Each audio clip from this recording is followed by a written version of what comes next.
स्वागत है प्रिय दर्शकों, हमारे आध्यात्मिक यात्रा में भगवान कृष्ण के साथ। आज हम एक महत्वपूर्ण शिक्षण पर विचार करेंगे। अकेले जीना सीखो। आइए एक कहानी के माध्यम से जानें कि कैसे आत्मनिर्भरता और आंतरिक शक्ति का महत्व भगवान कृष्ण के अमर उपदेशों में समाहित है। एक समय की बात है, वृंदावन के घने जंगलों में एक बुद्धिमान ऋषि रहते थे।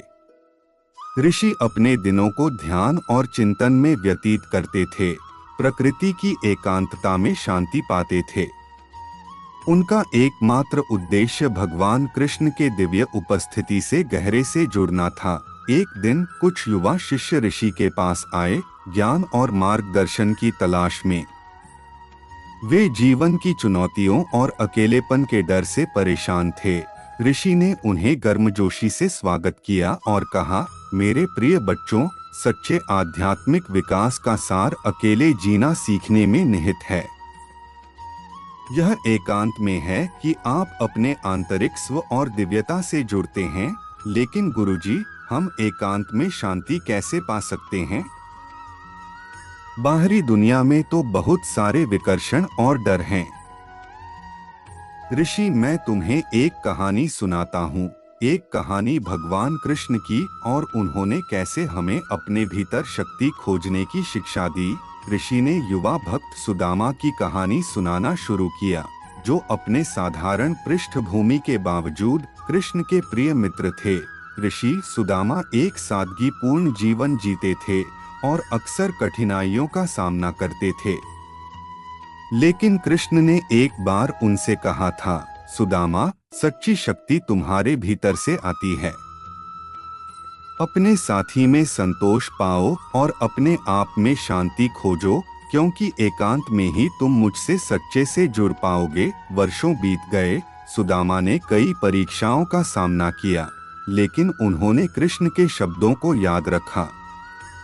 संघर्षों के बावजूद उन्होंने अपनी भक्ति और आंतरिक शक्ति में सांत्वना पाई। एक दिन उन्होंने द्वारका जाने का निर्णय लिया, केवल अपने मित्र की उपस्थिति की सांत्वना खोजने के लिए। ऋषि कृष्ण ने सुदामा को गले लगाते हुए कहा, मेरे प्रिय मित्र, तुमने जीवन का सच्चा सार समझ लिया है। अकेले जीना सीखकर तुमने अपने भीतर दिव्यता खोज ली है।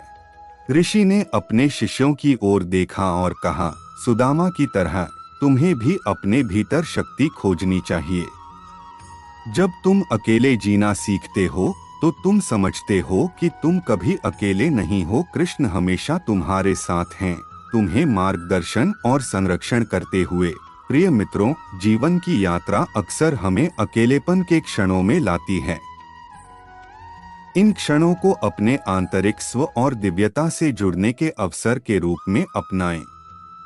कृष्ण के शब्दों को याद रखें, अकेले जीना सीखो, क्योंकि एकांत में ही आध्यात्मिक प्रबोधन और आंतरिक शांति का मार्ग है।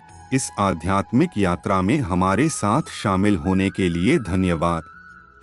भगवान कृष्ण की कृपा हमेशा आपके साथ रहे। अधिक आध्यात्मिक कहानियों और उपदेशों के लिए सब्सक्राइब करें।